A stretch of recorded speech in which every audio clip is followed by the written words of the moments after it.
구독, 좋아요. 자, 22에서 27번 지시문으로 한번 가보겠습니다. 자, 이거는 이제 고전 시가들이 나오고요. 다에 보면 이제, 약간 좀 수필, 고전 수필 같은 글이 하나 나와 있어요. 자, 그런데 이제 이런 지시문은, 자, 이 수능, 제가 지금 수능을 지금 해설하고 있잖아요. 수능에 대한 해설은 굉장히 자세할 필요가 없죠. 이게 내가 지금 선생님 지금 이거 구독하시는 분들이 보시면 평소보다 굉장히 좀 자세하게 안 하시네 이렇게 생각하는데, 선생님 지금 풀자마자 해설해서 그런 게 아니에요. 이게 수능은 원래 그래요. 선생님은 원래 그렇게 합니다. 왜냐하면 내신은 내용에 대한 아주 자세한 이해가 굉장히 필요하죠. 그런데 이 수능 같은 경우에는 내용에 대한 자세한 이해라기보다 표면적인 이해가 훨씬 더 중요하거든요.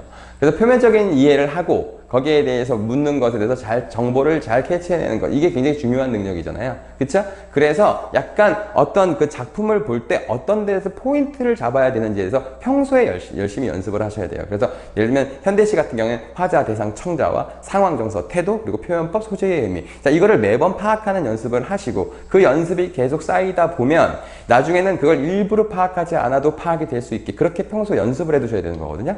자, 그런데 고전 시가도 마찬가지예요. 고전 시간은 마찬가지인데 고전 시간은 더 좋아요. 왜냐하면 주제가 굉장히 한정적이죠. 그렇죠? 주제가 굉장히 한정적이고 갈래에 따른 주제도 또 약간 좀 있기 때문에 굉장히 편하죠. 그래서 김시습의 유객은 그냥 이건 자연이 좋다는 내용이에요. 해설이 필요 없어요. 청평사의 나그네가 봄산을 마음대로 노니는데 탑에 산새가 지저귀고 꽃잎이 떨어지고 뭐 나물은 또 알아서 나오고 버섯이 또 알아 부드럽고 그래서 산 골짜기 다리 나의 백년이 근심이 사라지네. 아, 먹고 살 거 있고 아름다우니까 좋네, 이 얘기잖아요. 그렇죠? 자, 그리고 나시는요 윤리유곡이라고 하는 작품이죠. 자, 첫 번째 1곡에서 나온 거 뭐냐면 도연명에 대한 얘기를 하는데, 옛날 도연명이 놀았던 곳이 그 윤리예요. 윤리인데 얘가 지금 이 김광옥에 있는 것이 밤골이라고 해가지고 한자로 하면은 윤리랑 비슷하죠. 자, 그래서 연명이 나더니 밤마을 옛 이름이 때마침 같구나. 그래서 그 이름이 같으니까 나도 도연명의 삶을 살 수 있지 않을까 이렇게 얘기하는 거예요. 수졸 전원이야 그와 내가 다르랴라고 했습니다. 내가 소박하게 사는 거 도연명처럼 살란다 이렇게 얘기한 겁니다. 삼공이라고 하면 영의정, 좌의정, 우의정, 아주 높은 재상의 자리를 얘기해요. 근데 이 강산이 더 좋다. 이건 비교했습니다. 그렇죠? 그래서 삼공에다가 세모를 치는 그런 습관이 있으면 좀 좋을 것 같고요. 강산에다 동그라미 치시고 비교 대상이잖아요. 조각배에 달을 싣고 낚싯대에 흩어질 때 이 몸에 이 청을 가지고 만호인 내가 부자 내가 부러울 게 뭐가 있어 이렇게 얘기한 거고, 식곡에서는 어지럽고 시끄러운 문서 다 주워 내던지고 내가 이제 여지껏 관직에 있었을 때는 이렇게 막 그 서류에 복잡했는데 그거 다 던져두고 필마로 추풍에 채를 쳐 들어오니, 필마라는 단어가 사실은 굉장히 의미가 있는 단어예요. 필마는 관직에서 벗어났다는 뜻을 뜻하거든요. 왜냐하면 원래 관직에 있을 땐 되게 여러 개의 말을 이렇게 이끌고 다니나 보죠. 근데 필마는 한 필의 말을 뜻하는 거거든요. 그러니까 관직에서 벗어나서 자, 뭐 그냥 시원하게 들어왔다 이런 얘기고요. 새버들 가지 꺾어 낚은 고기 꿰어들고, 고기 낚시, 물고기. 주가를 찾으려 낡은 다리 건너가니 온 고래 살고, 좋다, 이런 얘기예요. 최행수 쑥다리 맛에, 조동갑 꽃다리 맛에. 자, 여기는 주변에 있는 친구들을 부르면서 뭐뭐뭐 하자. 닭찜, 개찜, 올벼, 날 시켜서 내가 요리할게. 매일 이렇게 지내면 무슨 시름이 있으랴. 내가 너무 좋은데? 이런 얘기고요. 자, 다의 조어산매는 저희가 처음에 시작할 때만 좀 보면 좋을 것 같아요. 50이 넘은 판교라고 하는 중국의 사람이 마음에 맞지 않은 관직을 버리고 꺼리범 자유로운 신경이 여생을 보냈다고 하는데, 나도 그렇게 해보려고 했다 이러면서 기억에서 얘기하는 거예요. 그러니까 궁핍을 면한 양으로, 그러니까 자기가 이제 먹고 사는 것 때문에 내가 하고 싶지 않은 일을 하고 있었는데 이제 속살을 버리고 표현이 강산의 어객이 되는 것이 운치 있는 생활이도 하려니와 얼마나 자유를 사랑하는 청고한 마음이냐. 나 그래서 한번 낚시하면서 자유를 즐기면서 살아봐야겠는데? 이렇게 생각을 한 거야. 근데 오른쪽에 가면 그게 생각보다 쉽지 않다는 건 나오죠. 그렇죠? 오른쪽으로 가볼게요. 자, 이것도 대충 내용이 파악이 되면 중요한 포인트만 탁탁 찍고 기억, 니은, 디귿, 리을 있는 부분을 중점으로 읽는 게 좋습니다. 자, 니은에 한 점 찌는 객이 되고 나는 주인이 되어 알력과 모략과 시기와 저주로 꽉 찬 이 풍진 세상을 등 뒤두고 서로 무언의 우정을 기원한다. 자, 여기서 요 기억에서 누구와 함께, 하나는 객이 되고 하나는 주인이 된다라고 했잖아요. 자, 요 객이 되는 게 누군가요? 그 위에 써 있습니다. 낚시를, 그, 니은 위에 줄이에요. 자, 낚시를 던져 조금이라도 큰 고기를 잡을 양으로 한껏 내던져도 본다. 통당 물결이 여울처럼 흔들리고 나면 거울 같은 수면에 찌만이 외롭고 슬프게 고추어 서 있는데, 찌가 이렇게 나와 있잖아. 찌랑 얘기하는 거예요. 찌랑 얘기하는 거예요. 약간 좀, 정이 있으신 것 같아요. 자, 그 다음에, 거기 디귿에 보면, 벼랑간 이 한 점 찌는 술 취한 놈처럼 까딱까딱 흔들리기 시작한다. 자, 찌랑 얘기하고 있는데, 찌랑 얘기하고 있는데, 찌가 흔들려. 이게 뭐예요? 이거 물고기가 입질을 한다는 뜻이잖아요. 벌써 낚시 못해서 잘 몰라요. 그러면서 고기가 왔구나 해가지고 A 부분에 얘기했는데 A 부분에서 무슨 얘기하는 거야? 내가 처음이라 막 진짜 큰 잉어나 막 이런 걸 원한 건 아니지만 그래도 조금 볼만한 물고기가 하나 정도는 달리는 게 맞는데 무슨 방개나 무슨 뭐 개구리 이런 것만 물려서 아주 쪽팔린다 이런 얘기 한 거고요. B에서는 세상일이라는 게 이걸 갖고 깨달은 거예요. 자, 내가 남들도 하니까 나도 이렇게 한번 해보는데 참 이게 쉽지 않네. 그래도 그럴듯한 미끈한 잉어까지야 못 풀린다 손 치더라도 고기도 체면은 알 법한지라 하다못해 붕어 새끼쯤이 안 물리라 하는 판에 얼토당토 구역질을 하는 놈들이 있죠. 젠치하고 가져다 내 마음을 더럽힐 줄 어찌하으랴. 내가 더럽혔다는 게 뭐야? 자기를 오염시켰다는 거야? 아니죠. 실망시켰다는 거죠. 나 낚시하다가 실망했어. 삐졌어. 이렇게 얘기한 거예요. 자, 리을 보겠습니다. 세상이 하 비숭숭하니 고요의 서전을 지켜 한묵의 유희로 푹 박혀 있지 않은 것도 말처럼 쉽지 않았고 그 다음에 성격 파산처럼 다니는 것도 쉽지 않았고 다 쉽지 않아서 내가 이걸 결국에 선택했는데 이것도 쉽지 않네 이렇게 얘기하는 거죠. 위진간의 심산벽촌에 은거하여 청담이나 일사던 그네의 신경을 한때는 욕을 한 적도 있었으나 막상 나 자신이 그런 신경에 처했다 보니 고인의 불우한 그 심정을 넉넉히 동감하게 된다. 근데 그러면 이게 쉽지 않음에도 불구하고 나머지 거 다 버리고 이렇게 자연에 묻혀서 낚시만 하고 있는 것이 예전엔 이해가 안 갔는데 지금 해보니까 그래도 조금 이해가 가는 것 같아. 이렇게 얘기한 거죠. 그렇죠? 자, 22번에 가와 나의 공통점이라고 했습니다. 이거, 자, 답이 5번이에요. 계절을 드러내는 시어다 라고 얘기했습니다. 자, 가에서는 봄산이라고 되어 있습니다. 자, 아까 화대청 상정태 표소 중에서 상황에서 계절적 배경을 체크하는 게 있어요. 자, 이 계절적 배경 가에서 봄을 체크하게 되죠. 그 다음에 자, 나에서도 최행수 쑥다리 맛에 꽃다리 맛에라고 하는 거가 나오니까, 자, 여기서도, 계절을 드러내는 것이 나타났구나, 이렇게 보시면 될 겁니다. 자, 3번으로 갈게요. 나에 대한 이해로 적절하지 않은 것은 이랬는데, 자, 3번에 보시면, 자, 제 10곡에서, 자, 10곡은 자기가 이제 속세를 등지고, 여기 와 있으니까 너무 시원하고 좋다, 이런 얘기잖아요. 화자의 선제 상황에 대한 만족감을 바탕으로. 자, 만족감 있는 거 맞아요? 맞죠. 근데 자연물에 대한 연민이 있어요? 연민이 없죠. 선생님이 아까 얘기했던 거 다시 한번 얘기하겠습니다. 보기가 이렇게 있으면 보기는 한 줄이 아니라 여기서 단어별로 맞았냐 틀렸냐를 살펴보셔야 돼요. 자, 그러기 위해서는 전체적인 내용과 전체적인 상황에 대한 이해가 있어야지 얘가 맞다 틀리다가 판단이 되는 겁니다. 판단이 되는 건데 여기서 보면 전체적으로 연민의 정서를 가지고 있지 않죠. 그렇죠? 그래서 자, 답은 3번이 됩니다. 24번 문맥을 고려 기억에서 미음에 대한 이해를 내어 적절하지 않은 것을 물어봤습니다. 자, 4번 해보겠습니다.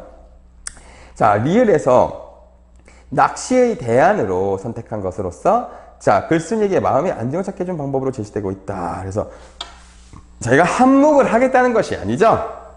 한묵을 말처럼 쉽사리 되는 것이 아니라고 얘기했잖아요. 그러니까 자기는 한묵을 선택한 것이 아니라 약간 자연에 묻혀 사는 것을 선택했잖아요. 그렇죠? 그래서 그걸로 제시되어 있는 게 아니죠. 그러니까 이거 너무 당연한 거라서 그냥 넘어가도 될 것 같아요. 나와 다를 비교해봐라. 했습니다. 자, 1번에 나의 도연명과 다의 판교는 화자 그렇죠. 이것도 너무 쉬웠어요. 선생님이 오히려 풀다가 이걸 의심했습니다. 1번에 이게 진짜 답이 있다고? 나도 안 그랬으면 좋겠는데 수험생의 마음을 이해합니다. 선생님 문제 풀 때 보면 1번에 답이 있으면 밑에 것을 살짝 훑어보는 습관이 있어요. 평소에 한 3번 정도의 답이 있으면 찍고 뒤로 넘어가거든요. 근데 1번에서 이상이 잘 안 되더라고 그게. 뒤를 좀 보더라고요. 자, 이거 아까 그랬어요. 너무 당연해가지고. 26번에 A, B에 대한 이해를 적절한 것은? 이라고 물어봤습니다. 자, A는 자, 거기 A 부분 보겠습니다. A는 얘가 지금 낚시를 하고 있는 건데 여기 개구리랑 이런 것들 낚여서 이게 진짜 이렇게 한 번에 안 되지? 이렇게 약간 좀 안타까워하는 마음이고 B에서는 그것 때문에 참 창피하다. 진짜 약간 좀 좌절이다. 실망했어? 이렇게 얘기하는 거잖아요. 그거 3번에 있잖아요. 그거. A에서 나타난 글쓴이의 실망감. 그러니까 붕어라도 잡히게 봤는데 그거 안 잡힌 거. B에서 자신의 손상된 체면에 대한 한탄이다. 그거 맞죠. 그 다음에 27번에 가에서 다를 감상한 내용으로 적절하지 않은 것은? 이라고 물어봤는데 자, 여기는 공간 내, 그러니까 세 번째 줄 봐보세요, 보기에. 공간 내 특정 대상의 속성으로서 그 대상에 포함된 공간 전체를 표상하기도 한다라고 했습니다. 그래서 공간에 대한 인식을 얘기하는 거예요. 그래서 이면에 전체된 공간도 포함된다라고 되어 있는데, 뭐 약간 좀 어려운 말로 써놨는데, 이게 별로 중요하지 않더라고요. 자, 2번에 나의 낡은 다리는 주가와 온 골이라는 대비되는 속성을 지닌 두 공간의 경계를 표현하며 라고 했습니다. 자, 나에서 자, 낡은 다리가 어디 있냐면요. 거기 15곡이죠. 세버들 가지 꺾어 낚은 고기 꿰어들고 주가를 찾으러 낡은 다리를 건너가 보니까 온 골에 살구꽃 젖사이니 갈 길을 몰라 하노라. 자기가 너무 좋아서 이게 너무 예뻐서 가지를 못하겠던데 라고 얘기를 했단 말이야. 주가와 온 골이란 대비되는, 일단 주가와 온 골이 대비되는 속성을 지닌 두 공간의 경계다? 이것도 약간 조금 말이 이상하죠. 그쵸? 그래서 자기는 주가를 찾아간 것도 맞고, 그래서 온 골이라는 건 가다가 본 길이에요. 그래서 경계 양쪽 모두 미련을 보지 못한 사자의 상황을 상징하는 것이 아니라 그냥 다 좋아하고 있는 거예요, 이거는. 그래서 약간 뭔가 갈등되는 공간이 아니죠. 그래서 그냥 이건 또 되게 당연하게 2번이에요. 고민할 게 없어. 이 문제는 고민할 게 없었어. 그냥 뭐 말도 안 되는 보기가 있어 라고 해서 답이 명확했습니다. 그러니까 여러분들 사설 모의고사 같은 거 많이 보시는 분들이 있을 거예요. 이감 모의고사도 훌륭하고 한수 모의고사도 훌륭하고 뭐 성상 모의고사도 훌륭하고 선생님도 그거 다 가르칩니다. 물론 그 문제도 다 좋아요. 근데 그 문제는 연습용이기 때문에 약간 이런 모의고 실제 평가원 모의고사보다는 약간 좀 애매하고 좀 헷갈리게 해놨죠. 근데 평가원에서는 기본적으로 아주 명확하게 답을 만들어 놓습니다. 그러니까 오히려 그래서 문제풀이가 훨씬 더 좋아요. 그래서 딱 보면 명확하게 틀린 단어 찾아내시면 돼요. 자, 다음에는 채봉감 별곡이죠. 자, 요거는 지금 자, 여기 어느 부분이냐면 여기 지금 송이, 그러니까 송이는 원래는 이제 채봉이에요. 채봉이. 그 채봉감 별곡 내용 대충 알죠. 그 김진사 아빠가 채봉이를 저기 허판서한테 팔아 넘겨가지고 중간에 도망치고 그래가지고 약간 뭐 기생됐다가 기생해서 다시 이제 여기 누구냐 여기 너 누구예요? 여기 감사네 집에서 이제 송이라는 이름으로 살게 된 거잖아요.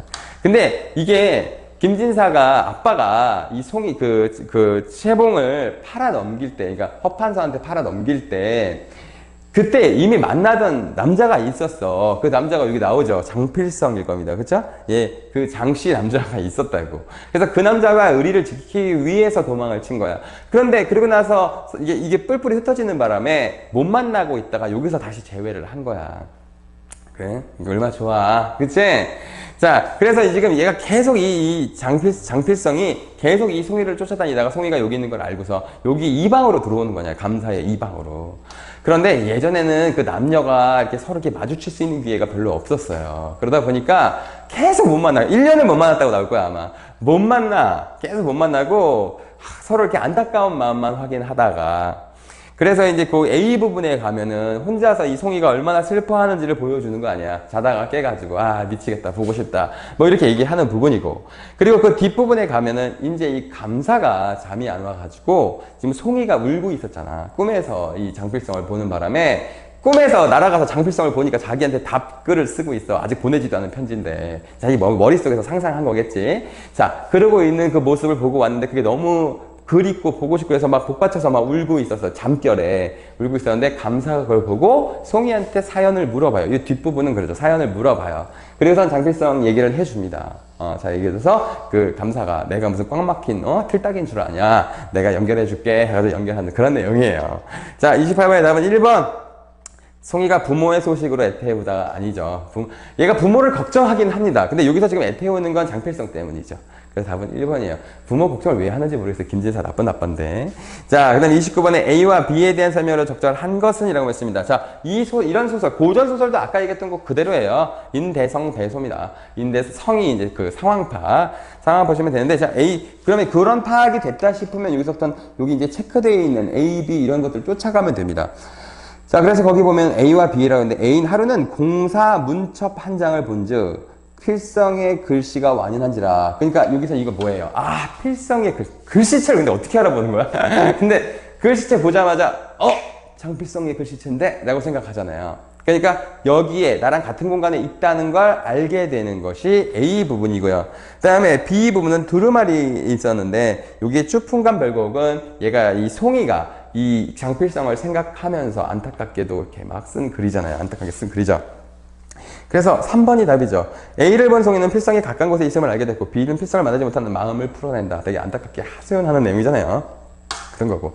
30번에 A의 달에 대한 이해로 적절하지 않은 것은 라고 했는데 여기서 이 달이 어떤 역할을 하는지 보세요. 자, 거기 자 A 부분에 보시면 달아 너는 내 심사를 알리라. 우리는 하소연하는 대상이죠. 하소연하고 거기 보면은 달 아래 만난 적에 마음속에 맺힌 말을 세세히 풀었건만 나는 어찌 방명하여 명랑한 저 달 아래서 부득설진 심중사하니 내가 말을 꺼내내지 못하니 가련하지 아니할까 라고 하면서 하소연하는 그런 소재예요. 1번에 필성의 안녕을 기원하는 마음을 의탁하는 대상이다. 아니 그게 아니라 자기가 지금 만나지 못하는 것을 지금 하소연하는 거야. 필성이가 건강했으면 좋겠어. 이게 있어요? 없잖아요. 안녕을 기원하는 게 아니죠. 잘 지냈으면 좋겠어요. 뭐 이런 얘기 아니잖아요. 이게 자 그냥 표면적으로 해석을 잘 해야 돼요. 막 깊이 있는 상상까지 하지 마세요. 자, 31번에 답은 3번입니다. 자, 디귿에 보시면 요 사이 공사 들어온 것을 보면 전과 글씨가 다른 이방이 갈렸습니까? 그러니까 장필성이 들어오고 나서부터 글씨체가 바뀌었을 거 아니에요. 사람이 바뀌었겠죠. 자, 그래서 3번 봐보세요. 이게 적절하지 않은 것인데 공청에서는 최근의 변화에 송이가 주목하고 있음을 보여준 한편 송이가 공청의 일을 돕게 되기까지의 과정이 요약적으로 제시되어 있다. 그게 아니잖아요. 거기 나머지 보기를 한번 비교해 볼까요? 기억은 이때 마침 감사가 문필이 있는 이방을 구하는지라. 우연으로 보이는 감사의 이방 선발이 필성이 송이와 만나기 위해서 어떤 신과 만물에서 드러냄으로써 관하의 개연성을 보여한다. 뭐 이런 거 맞지. 이번에 니은에서 보시면 하루는 이걸 보고선 장필성이 여기 있다고 라고 하면서 얘가 뭔가 되게 크게 놀라고 이제부터 이 사람을 만나고 싶어하는 감정이 굉장히 진해지는 서사의 전환에 관여한다. 그치? 그럴 수 있고. 자, 그래서 그 디귿은 이게 무슨 뭐 이미 반년이라 이게 뭐 요약적으로 보여준다? 요약적으로 제시되었다? 사실 요약적으로 보여주는 거라고 약간 그거 X는 못 치더라도요. 최근에 변화에 송이가 주목하고 있음을 보여준 한편 송이가 공청의 일을 돕게 되기까지. 이런 건 어떻게 알아요? 그렇죠? 그러니까 나와 있지 않잖아. 나와 있지 않은 거는 그냥 아닌 거예요. 자, 그러면 여기 다음에 현대시로 한번 가보겠습니다.